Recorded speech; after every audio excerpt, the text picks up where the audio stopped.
안녕하십니까. 숭실사이버대 박준호 교수입니다.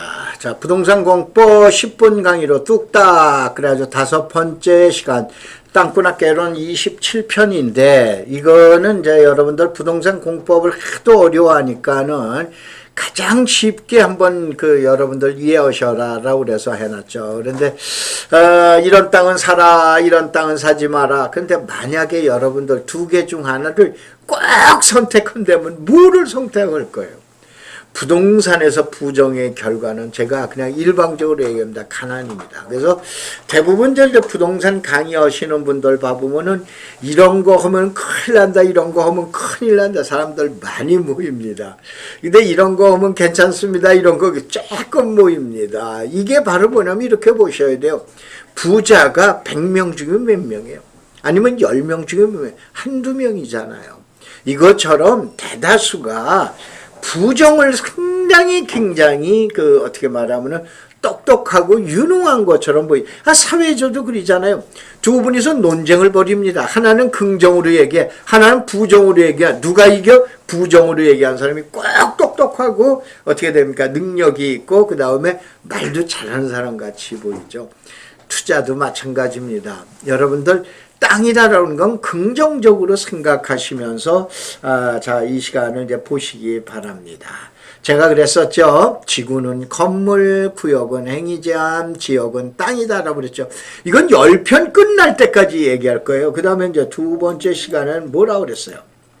자, 산이 있고 농지가 있죠. 그러면은 얘기를 했어요. 너 소속이 어디냐? 나 하늘에 산다. 나 도시에 산다. 나 땅에 산다. 나 농촌에 산다. 그래서 산이나 농지가 하늘에 있는 산도 있고 하늘에 있는 농지도 있어요. 땅에 있는 농지도 있고 땅에 있는 임야도 있어요. 그 다음에 이 농지나 산이 도시에도 있는 게 있고 비도시 지역인 농촌에도 있는 게 있어요. 이거를 먼저 구분하고 들어가셔야 돼요. 뭐냐? 산 그러니까 산지관리법, 농지 그러니까 농지법. 그건 맨 나중이에요. 제가 지목 강의할 때 그랬죠. 지목 따지는 전문가 찾아가지도 말라고. 지목은 맨 꼬레비에 보는 거라고 그랬잖아요. 진짜 여러분이 땅을 잘 보시려면은 이 땅이 하늘에 있는 땅이냐 땅 위에 있는 땅이냐, 이 땅이 도시에 있는 땅이냐 아니면 농촌에 있는 땅이냐, 이거를 여러분이 보셔라 이런 얘기예요. 이거를 구분하시고 나면은 그 다음부터 땅이 보이기 시작합니다. 그래서 이제 저걸 해드리면은 요걸 이제 간단하게 정리를 해드렸죠. 무조건 또 이렇게 보세요. 지역이 다른 땅은 7개, 건물은 몇 개라고 했어요? 9개라고 그랬죠. 그 다음에 용도 구역제는 4개가 있다. 기본적으로 이것만 해놓으세요. 사람이 살다 보면 원칙이라는 거 있죠. 그런데 그러나 다만 단 그래서 그래가지고 주변으로 파급 나가는 거예요. 예를 들어서 내가 얘기를 해볼까요? 주거지역인 도시지역과 요거는 농촌지역이에요. 도시지역의 주거지역, 상업지역, 공업지역, 그 다음에 관리지역, 농림지역, 자연환경 보전지역 중에 도시가 번잡해요? 도시가 번잡하죠. 그 도시가 번잡하니까 주거지역을 어떻게 되냐? 기본의 주거지역이지만 3개로 나눠라 이거예요. 그래서 전용이냐, 일반 주거냐, 준주거냐. 상업도 어떻게 되니까 일반 상업지역이냐 아니면 죄송합니다. 중심 상업지역이냐 일반 상업지역이냐 아니면은 근린 상업지역이냐, 이걸 갖다 나눈다라고 그랬죠. 공업지역도 마찬가지예요. 그 다음에 녹지지역도 자연녹지, 생산녹지, 보전녹지로 해서 3개로 나누죠. 그래서 도시지역은 기본적으로 3개로 나누는다. 근데 이 중에서 더 복잡한 데가 어디야? 상업지역 아니에요. 그러니까 상업지역도 3개가 원칙인 거예요. 그런데 야, 상업지역 넌 더 복잡하네. 하나 더 만들어줘. 그래서 상업지역만큼은 4개가 되는 거예요. 다시 한번 주거, 상업, 공업, 녹지지역은 기본이 3개로 세분한다. 다만 상업지역은 하나를 더 붙여준다. 이 하나를 더 붙이는 게 진짜 상업지역이 아닌 짝퉁 상업지역이에요. 그게 유통상업지역이에요. 유통상업지역은 사람 유통한다, 터미널이에요. 자동차 유통한다, 어디에요? 지금 얘기한 자동차, 매매센터를 얘기하는 거예요. 그 다음에 배추를 유통한다. 저기 그 농수산물 유통센터 아니에요. 여기는 상업 기능을 줘야 돼. 공업 기능 줄 수 없죠. 주거 기능 줄 수 없죠. 녹지 기능 줄 수 없는데 특수한 상업의 기능이기 때문에 그걸 뭐라 그린다? 용도 상업지역이다라고 해서 특수하게만 하는 거예요. 그래서 여러분들이 그렇게 해서 이제 보시면 되시는데, 자, 다시 한번 상업지역만 이렇게 된 거예요. 그 다음에 비도시적인 농촌지역으로 가게 되면은, 농촌지역에서는 어떻게 됩니까? 농촌지역에서는 관리적, 농림적, 자연환경 보존지역이다. 도시에 비료할 만큼 복잡한 지역이 있어요. 관리지역. 그 관리지역도 3개 온 거예요. 용도지역 7개 중에서 주상 공록은 3개로 나눠지고, 그 다음에 농촌지역에서 관리지역도 3개로 또 세분한 거예요. 다만 이 중에서 제일 복잡한 상업지역은 하나를 더 끼워준 거예요. 이렇게 보시면 돼요. 그 다음에 건물은 내가 뭐라고 그랬어요? 건물에는 우리 집에서 옆에는 근생이네. 뭐 태권도장, 뭐 이렇게 뭐 노래방 이런 거. 그 다음에 그 옆에 가면 교육, 복지시설, 학교 안에요. 그 다음에 어떻게 백화점, 영업시설군 아니에요. 그 다음에 문화, 그 다음에 발전소, 그 다음에 공장 중에 헤비 인더스트리얼이라는 중화공단, 그거는 제일 우리 집에서 먼 거 아니에요. 이게 건물에 대한 9개 용도예요. 아셨죠? 그 다음에 이제 행위에 대해서는 4가지인데, 요거는 이제 아마 6, 7번째 시간 정도 되면 여러분한테 설명을 드릴 거예요. 지금서부터는 어디 했냐? 지나온 거를 전부 반복하는 거예요. 그래서 자, 여기서 이제 보자 이게요. 개발 사업의 일반, 지난번 5편 시간에서 나왔었죠. 도시 지역에는 도시 계획 사업, 그 다음에 도시 개발 사업, 도시 정비 사업이 있다고 했어요. 이거는 국토계획법, 이건 도시개발법, 이거는 도시및 주거환경 정비법이라는 거예요. 그 다음에 비도시 지역은 규모가, 왜냐, 개발 위주가 아니고 보존 위주니까, 야, 마, 그건 규모가 커. 아유, 그거는 막 적정해. 아유, 그거는 규모가 조그만해. 이렇게. 그러면 이렇게 해서 개발행위허가 많이 들어보셨죠? 이건 소규모 면적인 거예요. 개발행위허가. 그 다음에 지구단위 계획이라는 건 말이, 이건 중규모예요.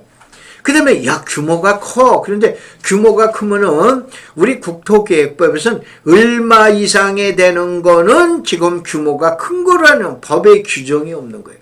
혹시 여러분들 파주에 가면은 통일동산 많이 가보시죠?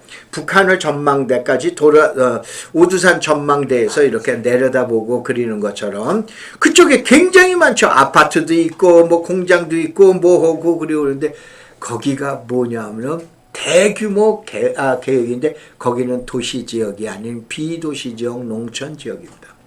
여러분 통일동산의 규모가 엄청나게 크죠. 그 규모가 몇백만 평입니다. 그런데 거기는 어떻게 되냐? 비도시지역 농촌지역에. 무슨 얘기냐?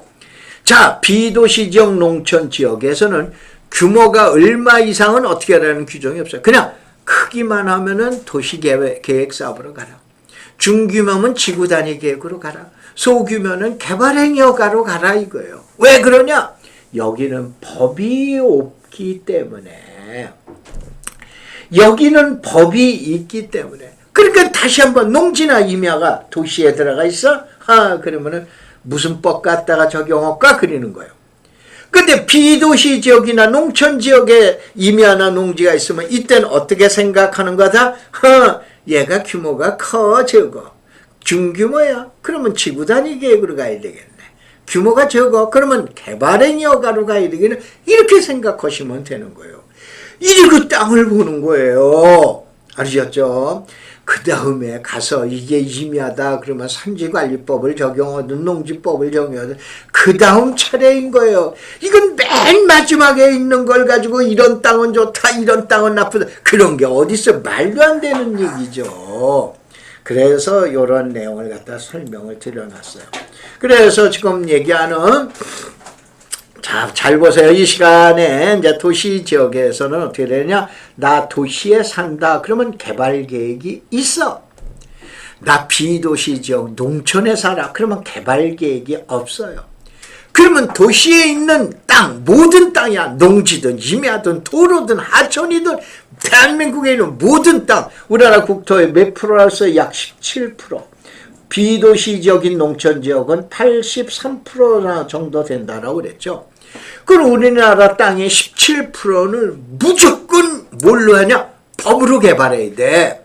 뭐냐? 하나는 국토계획법, 하나는 도시개발법, 하나는 도시 및 주거환경정비법이라는 법으로 소속되어 있는 거예요.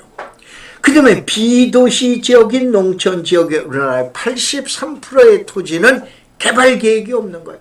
그래서 아까 얘기한 대로 대규모냐, 중규모냐, 소규모냐, 그거 따지는 거예요. 소규모다, 개발행위야. 중규모다, 지구단위 계획. 대규모다, 도시계획. 그럼 바로 대규모는 이 비도시 지역인 농촌 지역에 있는 걸 도시 지역으로 보내버려라 이거야. 도시 지역으로. 아셨어요? 대규모야. 50만 평이야. 100만 평이야. 그러면 그냥 놓고 비도시 지역인 농촌 지역에다 그냥 놓고 개발할 수도 있지만 아니야. 이거는 도시 지역으로 편입해야 돼. 그러면 어떻게 해야 돼? 도시 기본계획을 변경을 해서 이걸 도시 지역으로 집어넣고 그 다음에 개발하는 거예요. 뭐로? 그때는 지금 얘기한 도시계획 사업이냐, 도시개발 사업이냐, 도시정비 사업이냐. 물론 도정사업은 아니죠. 대부분 그런 경우는 도시개발 사업이죠. 그럼 도시개발법을 적용을 하는 거예요.